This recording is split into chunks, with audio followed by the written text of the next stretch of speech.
wild stallions anymore.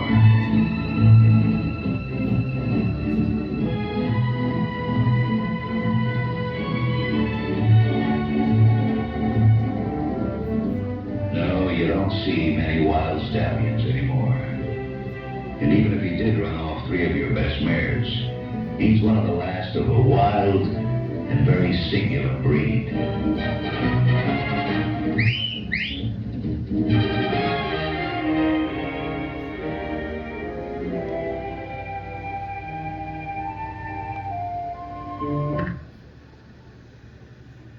Okay, that's it.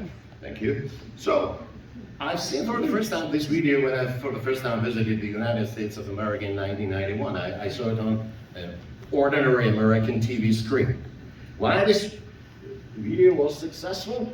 For a couple of reasons. First of all, it's short. It's 59 seconds. Second, it does not contain any direct call to purchase this tobacco product. Number 3. In the background are exposed beautiful horses and the prairies and landscapes. And that's nice to observe.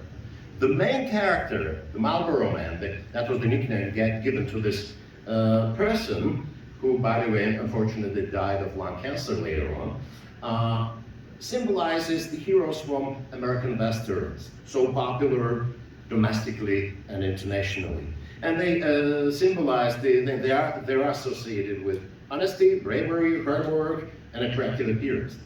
Now, another important element. Did you recognize the music, especially I call them people of my generation? What was that? The Magnificent Seven, right? So that was the iconic movie, like the kids of my age, when women in the school, we've been crazy about, okay? That music played its key role there. What else was interesting there? The narrator, his voice. It's a low-frequency masculine voice irradiating the confidence and to the audiences. Well, it worked really, really well. Let me move on. So this one is a WHO, one of hundreds, maybe thousands, WHO videos. Let's have a short, brief look at it. Hi everyone, isn't this incredible? We're out here in the outdoor parking lot of the World Health Organization and smoking is completely prohibited. Around the world today, we are seeing more and more smoke-free places, both. So believe me, there are two, I hope, and I'm confident, very, very highly qualified health professionals. They stand in front of the WHO headquarters in Geneva, and they speak about how bad is smoking. But if we compare this one with the previous one, guess which one wins this competition? Of course. Okay, let's move to the next one. Okay, this one, well, to me as a public health professional, used to be the most productive one, this one. We could call that case incontinence. So you probably seen this on the packs of cigarettes, many, ugly-looking pictograms, which been there just to produce the shock effect. But people get adapted to this, things. This one worked well because they clearly identified the target group, a man of reproductive age, who are very sensitive about their potential sexual dysfunction at that word. Okay, sometimes even voice matters. Let's start a video, it's short as well. This is the Voice of America Jazz Hour.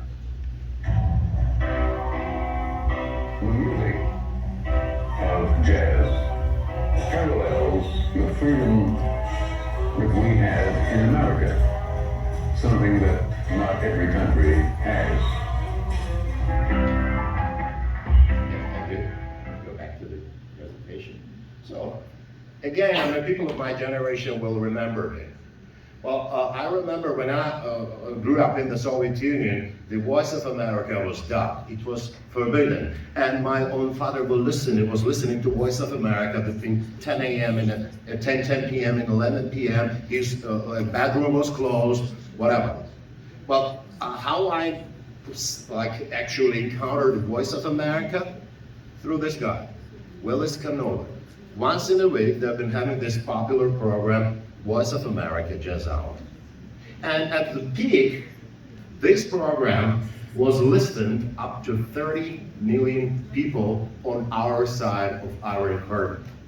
And what really played well, we couldn't see this guy, was his voice. His baritone, speaking about jazz, which was also prohibited in the Soviet Union and the Eastern Bloc countries, and speaking in the middle of lines of text about how it is good to be American. But it worked. Okay, let me move on. Now, that comes from Georgia. That is a story. Let's just a little bit. Okay, it's enough. I will tell the story now. Can go back to the presentation. So, this is right from in the middle of COVID-19 pandemic. That's the situation when more and more people been contracting COVID in Georgia. We didn't have a vaccine because our government was was lagging behind. We didn't even have the proper PCR or rapid tests. There was a huge chaos. And that's around the Easter time, which is the most popular, religious festival for Orthodox Christians. So we are in an Orthodox Christian country here, and you understand what I'm talking about. According to the statistics, around 80% of Georgians are Orthodox Christians. And therefore, on the Easter Eve, many of them, especially those who are the member of parish, go to the church. Well, of course you understand the large public gatherings been banned, but it was commonly understood it's dangerous. But the Ministry of Health and our Center for Disease Control and Prevention made numerous, warnings that you, please, citizens of Georgia, please refrain from, attending public gatherings. But since the church appeared to be, turned out to be very, very popular public institution, they've not been quite sharp in saying, don't go there, okay? The lady who was on live, show on TV is the head of the main infectious diseases hospital. She is the clinical director. And she's been well known because several times a day, every day during the COVID-19 pandemic, she was appearing on the TV screen telling the statistics. And the journalist asks her, that's the Easter Eve, are you going to attend the Easter Mass? And she said, I'm a member of the church. And if the Patriarch of Georgian Orthodox Church gives me the blessing, I will.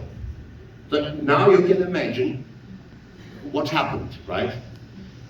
Therefore, the whole rhetoric of the Ministry of Health or NCDC was killed immediately after she pronounced these magic words. Okay, let me move on. Another story is about anti-vaxxer campaign. So most probably you had it here as well. In the nutshell, by the end of the COVID-19 pandemic, only 34% of our citizens have been fully vaccinated.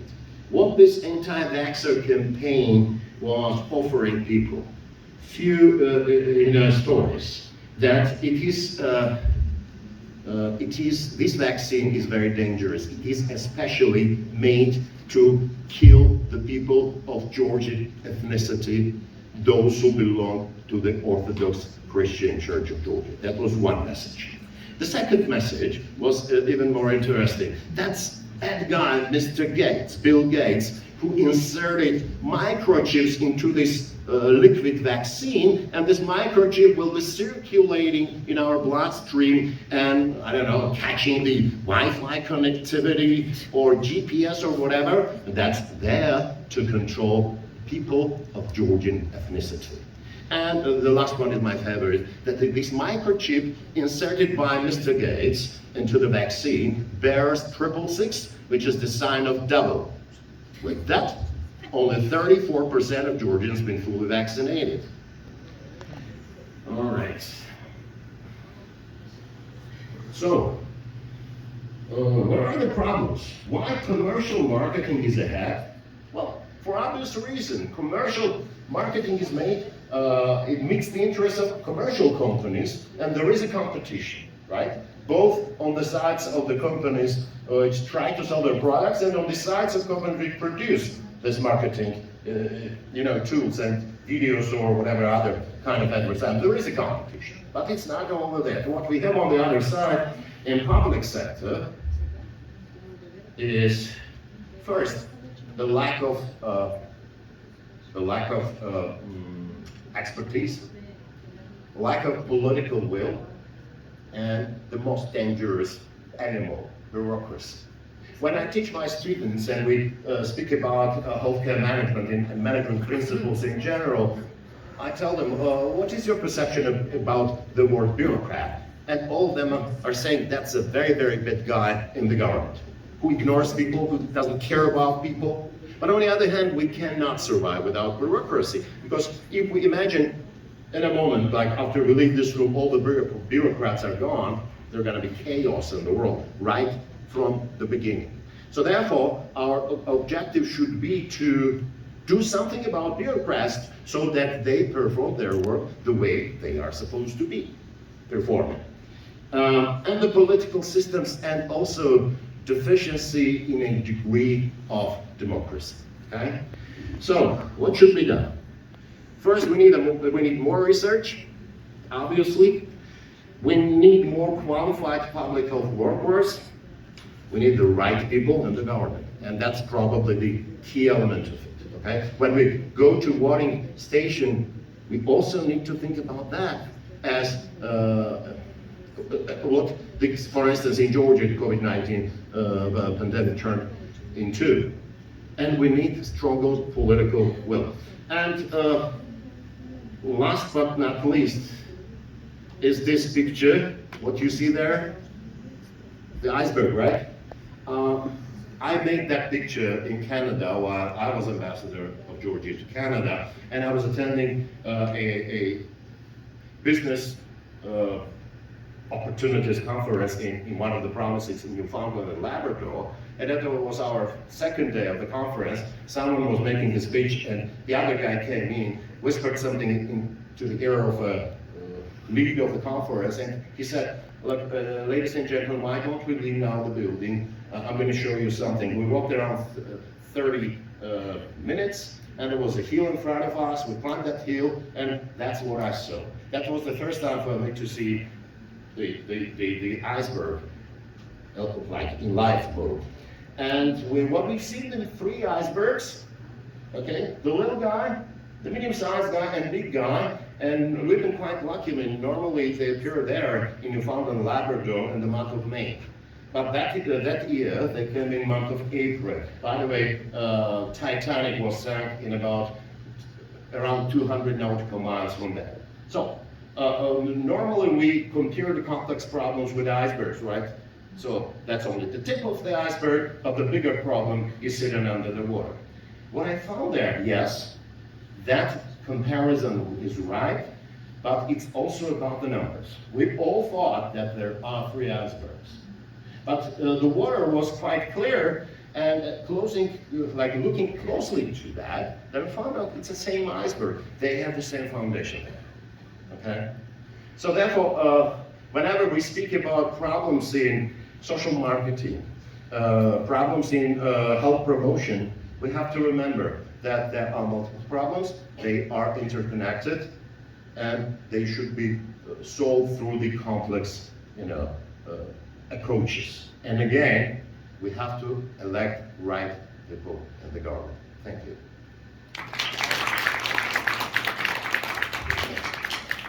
Thank you, Professor. Thank you, Professor Machiavelli, for your very interesting and engaging presentation.